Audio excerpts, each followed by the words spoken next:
Hey, what's up, triathletes out there? Coach Patrick here, Endurance Nation, back with the third part of our Road to Kona series here, part of my 10th time competing in the Ironman World Championships. And in this installment, I'll be talking to you a great deal about the run and the run course. For me, the run of an Ironman, for us inside Endurance Nation, the run in an Ironman is sort of where the rubber meets the road. I'm not just talking about your shoes. I'm not talking about those shoes melting on the road in Kona, although I will get to that later. I'm talking specifically about your run performance is a manifestation of how well not only have you trained, but how well you've executed across the course of the day. There's still plenty of execution to do on the run, but if you do things right, you have an opportunity in an Ironman to actually to run that run course, to run well. And we define running well in an Ironman as simply not slowing down, or rather slowing down less than the competition, because they all are. And that in and of itself makes you fast. It's very rare for someone to just have a breakout run performance in an Ironman, but if you do it right, you can be between 10 and 15 minutes close or slower than your open marathon time. So if you're a 3:30 open marathon runner, hopefully you're like a 3:40 to 3:45 Ironman marathoner if you do it right. There's lots of reasons why that may not work, but I'm going to dive into those today as I break down the Ironman World Championships run course here in this third installment of the Road to Kona series. So before I get started, like I did last time, I thought I'd share another medal. So this medal is from 2012. This definitely goes more in the larger side of things. I kind of like the colors of the orange and red. They got the swim, bike, and run there with a Hawaiian phrase at the bottom and the great artwork there in the back of the tree. And then, of course, on the back, got the finisher model. We also have, this is actually, it's hard to tell, but it's actually raised. I'm not sure what you call that, but it's actually raised, not just engraved, but it's raised on the back, which is pretty cool. And this is one of the few bands that I really thought was really well done. This is a medal you can wear, and I wear it around town, but this is a medal you can wear and be proud of. So definitely, hopefully we'll find something similar in stature and awesomeness to this medal we had here from 2012. But anyway, I digress. Before you get your medal, you've got to actually complete the run course. And the run in Kona is really, really unique. So back in the day, the run didn't start where we start down in transition area on the pier. It used to be down at the Sheridan, sort of on the other end of Elite Drive. And so the run itself was entirely an out and back, with the exception of, I think, one trip down into the pit, which was a really challenging, steep, hard, and very steamy, hot section. And so for us, what we do nowadays is we go out and back on Elite Drive. Now it's about 4 miles out, 4 miles back. Same steamy conditions, etc., spectator friendly, etc. Then we climb up Palani, really, really tough climb, and then take a left on the Queen King, sort of head back out on the bike course, all the way until we get just past the Energy Lab, and we'll turn down and run down to the water and come back in again. So it is out and back up there. And really, the course in Kona is sort of a tale of two courses. So you've got the 8 miles out and back down in town, and then you've got the 9 miles out and back that go all the way out to the Energy Lab and back. The reason why they're so different is because when you get off the bike and you start running on Elite Drive, it's still warm. It's warm in Hawaii until 4 or 5 o'clock. Now, if you're lucky, the clouds have come in and the top of the volcano and mountain has caught them, and they're holding on those clouds, and you've got overcast conditions on the run. So the sun's not a factor, the humidity still will be.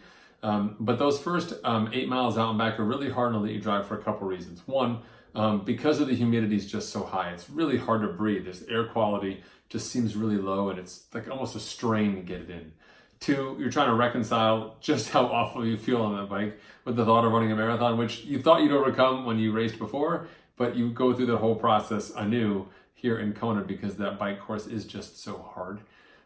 Three, all the spectators are cheering you on, so you're definitely running a little bit harder than you probably should be. Four, you are probably really dehydrated. Unless you just were a rock star on the bike, there's probably you're probably down a bottle or two, and you're hitting this run course with a slightly elevated heart rate. It's really, really hot, and you're feeling it, and you could be in a bad spot. So more on the nutrition stuff for the run later. But most importantly, for me, as someone who's running out there on the course, is that it's just so much harder on race day than it was in race day. People run up and down Elite Drive all week, the whole thing, all the time. like 5-minute miles, 4-minute miles, 8-minute miles. Like no one runs slow, right? No one has a shirt on. Go, go, go. And you feel great. You run up and down it. And then on race day, you run up and down on it. And you say to yourself, where on earth did this hill come from? Ali'i is supposed to be flat. Polani's the hill. And, mile 8.5, 9. Like, what the heck is this hill doing here now? And that can really be disconcerting. And I think really that's what starts to separate people's races. When you get up on the Queen K, there's some movement to the air. You get a little wind blowing, which was driving you insane on the bike, but you're so grateful for now on the run because at least the air is moving around you and so on. The difference is, of course, when you're out there, the evil exchange that you make is that you turn in all the people, all the friendliness, all the motivation, energy for more wind. But now the aid stations are far apart. There's very few people. It's quite desolate. And you start to lose sense of where you are on the course because you don't have landmarks unless you've been there before. And even if you have been there before, you may forget them in your delirium. And it's very hard to lose. It's very easy to lose your place. Hard to keep track of it. And so many cases, we got a strategy for that. But in many cases, that in and of itself can be a real setback for people. You hit the turnaround at about mile 18. That's right. Your special needs are located conveniently at mile 18, 5 miles past halfway. So whatever you put in there has like melted, caught fire, who knows what down there in the energy lab. You get it, you run up out of the energy lab, navigate around, get back on the Queen K and run into town, and the run back into town is rolling and there's quite a few sections of up. You noticed them on the bike, but you were kind of zipping along and you noticed maybe there were downhills on the run out, but still seemed like work. But on the way back in, that's where things get really tough and real mental toughness comes into play. And a better sense of perspective. So the course itself is great. It's open. It's friendly for running. There's no issues with regards to that. When I think about the course itself, I think about those two changes. One being the wind. So nothing down there on Ali'i, so super stifling hot.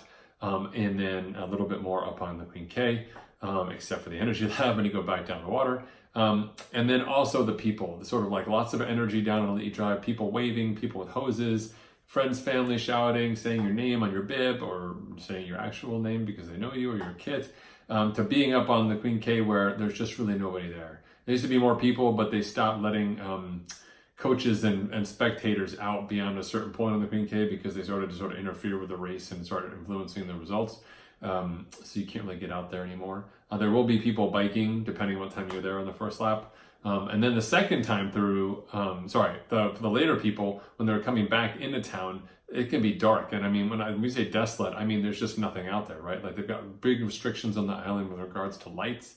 And so you definitely want some kind of a headlamp so that you can see where you're going out there in the dark because people have literally run into each other, not seeing each other out there. It's pretty dark, okay?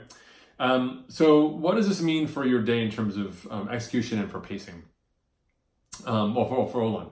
Gear. Let me talk about gear because I'll get distracted. So first and foremost, I always run with a hat. Hats are great. They keep the sun off my head. They keep the sun out of my eyes.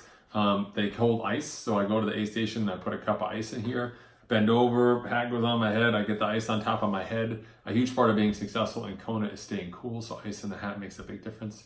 If you can get more ice down the front of your shirt, and so on. I still recommend having something covering your shoulders. The sun will be really bad. If you are worried about sun, you can get a little more sunscreen there in T2. Sometimes people will wear like the arm coolers and so on. I found very little luck. You want as little of your body covered on the run as possible. You want your the wind, the air to get onto your skin. Excuse me, not the sun, but unfortunately it's a compromise. Because anything that's blocking that wind is preventing the cooling mechanism from happening. So while it sounds great to cover yourself in like white cloth and run around like someone from the Blue Man Group, only in white, you will really be unhappy and super hot out there, especially in those first 8 miles on Ali'i when there's no wind. It's just brutal. So, making sure that you're wet, making sure that water is moving off of your body as quickly as possible is really important.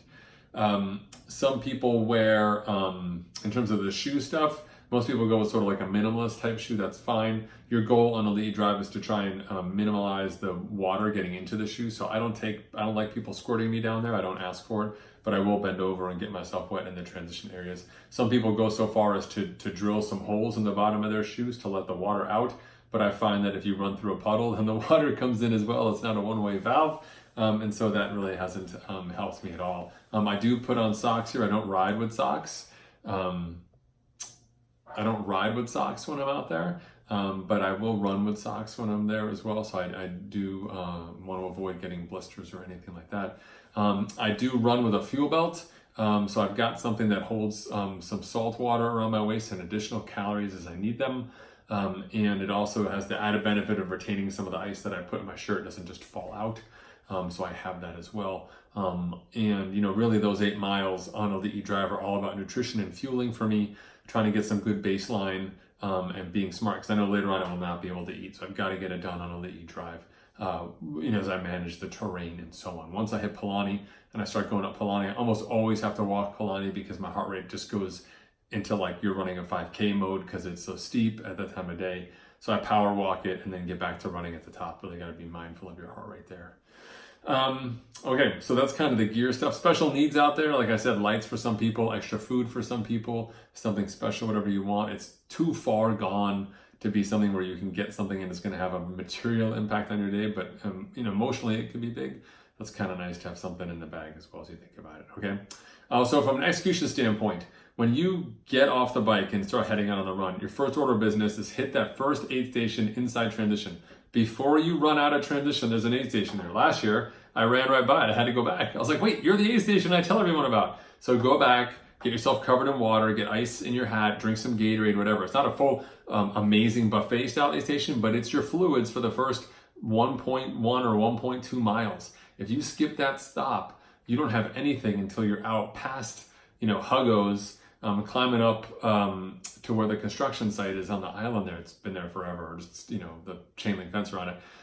That's a long way to go without it. I've seen people, I've come out of transition, you start running up that brief little hill that we rode up on our bike to the hot corner with Palani and taking that right on Kuakini.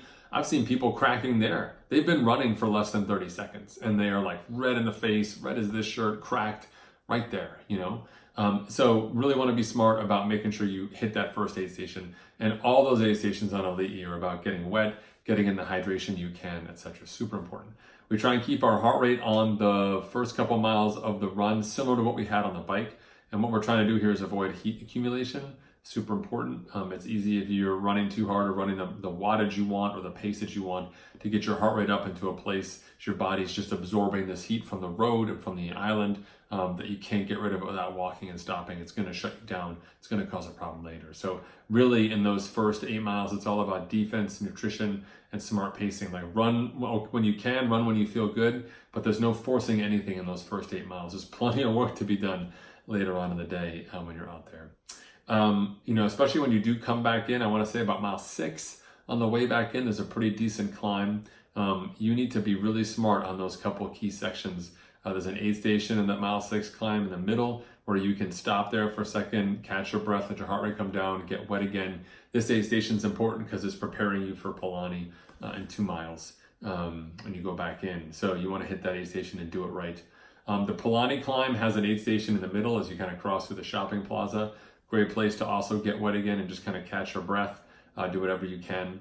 Once you get out on the Queen K, you can start to pick up your legs and start running again. It is net downhill, and if your stomach is in a good spot, then you can really run. One of the ways we keep our stomach in a good spot is that we train with lots of fluids in training. We have plenty of salt on us in hand. If our stomach starts to get sloshy, we can take some salt to help get that out of our gut, and we really monitor our pacing and make sure we're not running too hard. The hotter it is, the less you need to eat. So if it is a particularly hot day, remember you can get away with fluids and you don't need to eat as much, especially if you were great on the bike and good in the first couple miles before your stomach went south on the run. When you're out there on the Queen K, you're running from aid station to aid station. You're trying to be smart. Really want to set goals between those aid stations to keep yourself moving. In town, there were a lot of people around you. Out on the Queen K, things spread out, so it's not so much about catching this person, catching that person, because people have really kind of spread out at this point. You're more just trying to be really good about managing your aid station time and being smart. One of the changes on the course now is that we don't take an immediate left on Energy Lab. They've moved the entrance to Energy Lab further up, kind of built a median there, the old intersection. So you have to run past the Energy Lab entrance, take a left, cross over the highway, take another left to run parallel back the way you just came out. You came out this way, you're going to run back this way, and then take a right and go down into the Energy Lab where special needs is and so on. The Energy Lab is really effectively the halfway point of the day, even though it's down there at mile 18. And it's really halfway because this is where things start to get real. You've got to climb out of the energy lab, which is really hard, really hot. And then you got to run back into town. And like I mentioned, it just seems to be more ups than downs. This is where many a times my race has kind of fallen apart. I was good till here. And it's nice to be boxed up again. You can see people and see like who's catching me, who's behind me, who's in front of me, and kind of get some looks at people and some volunteer love. But when you are out there on the Queen K again, it's back to your own devices. And what are you going to do to keep moving? At this point in time, by the time you get back to the top, you've got a little over 10K to go to the finish, like say 7 miles. It's only 7 miles. You run 7 miles how many times in training? But if it's dark, or if you don't know where you are, or you're not looking at those mile markers and you're just trying to get a sense for the island, it can feel like forever. You don't even know where you're at. And every time you crest one of the little lava flows, you think this must be it, and it's like a boatyard, or this must be it, and it's a shopping plaza. And the cruel truth is that as you do get closer, the hills get a little steeper, and that final climb up the highway to the top of Palani is just brutal in terms of its length and grade. At that point in time, it's just so tough. And this is where the mental toughness of competitors really come out. Like if you're super focused, if you know that this pain will not last, if you know you can keep going, you can get it out. But a lot of people really, really suffer here. If you're looking at your watch to see what the time is to get a sense of your finish time when you're climbing that hill, it's already too late. You probably needed to do that down in the energy lab, but everyone seems to be remotivated as they come down Palani. You come down Palani as fast as you can, given your quads are on fire, roll through that aid station, take a left on Kuakini, just do a little admin bit out, and then come running down Elite Drive for the spectacular Big Island finish. I think the run course to finish, it's just epic. The run really has the feeling of a championship course to me. People may say, swim hard, not hard, bike, good year, bad year, whatever. Run, even on a day when it hasn't been super sunny, it's still a super hard run. There's never an easy run in Hawaii. And this again is where we really start to see where people's fitness and preparation and execution play out. So one of the things that people will do in their training is really focus on nutrition. They'll focus on the negative split running. One thing that I do recommend is if you can't train indoors the last couple of weeks running on a treadmill where it's a little bit warmer, you can also just do a lot of runs in new places as well. So bundle up a little bit outside, run, but go to new places where you don't know the landmarks per se. You don't know exactly how many more miles it is from here, etc. Run in a new place, get your family to drop you off somewhere and run back in point to point. Like running in places where you don't know the landmarks, really, really important. When you are on the island, I do recommend the classic run is to start out, there's the Kona Coffee Company out there. And there's also like a chocolate place out there, etc. Just before the old Energy Lab entrance, you can drive out there and get dropped off or whatever, and then run back in to the transition area. It's like a 7 or 8 mile run. Yeah, I think it's about 7 miles. And you get to run the trip back into town and kind of wrap your head around what that means. And it's only 7 miles, so you're not like going to be completely dehydrated. You can regroup down there at the transition area, shower up at the public showers, and kind of be a normal human again. And that gives you an opportunity to explore that last portion of the course. And I found that to be very valuable in the past. So it's a good run day. I would do that on like a Tuesday, say before the race, like kind of last long run day, to make sure you kind of got that locked in and see where you're at. But that's a great opportunity for you to kind of get your sweat on, get a sense of the terrain, and get some landmarks inside your head and so on. Now in terms of troubleshooting on the day, I mentioned earlier about salt for your gut. If your heart rate is screaming high, you've got to get cool and you've got to slow yourself down. There is no wiggle room in Hawaii. It's not going to get less hot until very later in the day. And even then the humidity and temperature is still up unless the rain comes, which sometimes it does. When it comes, it really comes. So you may not want to wish that rain because it may be pouring on you like a deluge. But it can get really challenging, I think, from managing your plan from an execution standpoint, because it's very hard to hit your times. It's hard to be on pace. And for most of us, we're very rigid about what we want to do. I'm going to eat this block now and this gel here. And when I get to this mile, I'm going to do that or think about this. But the race in Hawaii has a funny way of sort of whisking you away and putting you in a different place. And your time goals and the time expectations are pretty insignificant compared to the task which you are given to complete on the day. And while you may have these goals or objectives in mind, it's really important to be able to train your mind and train and race in the moment and say, this is what I need to do. I need to get from here to there. I need to focus on my form. I need to make sure my heart rate is good. The more you can be within yourself and focus inside of yourself and manage that system, the better you will perform externally. At the same time, we want to really keep that positive external face, that positive attitude.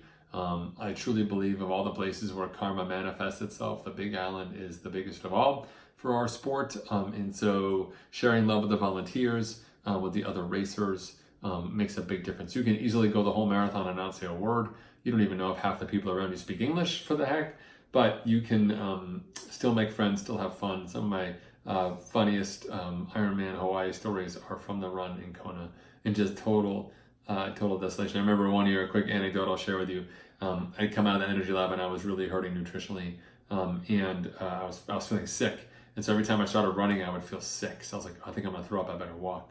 But when I walked, it got so much hotter. Even the difference between running and walking, it was so much hotter. I could feel the heat coming off the pavement, and I was saying to myself, oh my God, I feel so dizzy. I need to run so I get some end on me. So I start running and I'm like, oh my God, I think I'm gonna puke, I better walk.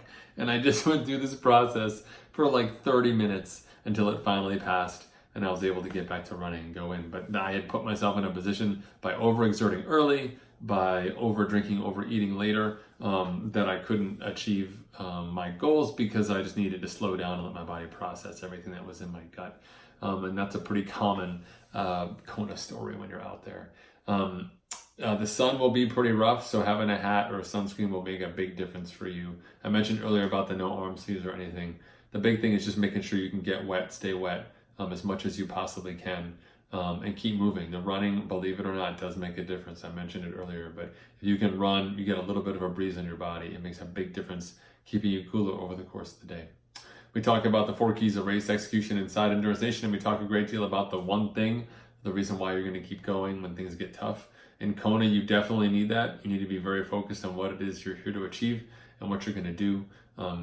Like I mentioned earlier, you have the capacity to run it in from mile 20, but you may not be mentally prepared to. Everyone can run it in from the 1.5 mile mark at the top of Palani, or the 1 mile mark, whatever that is.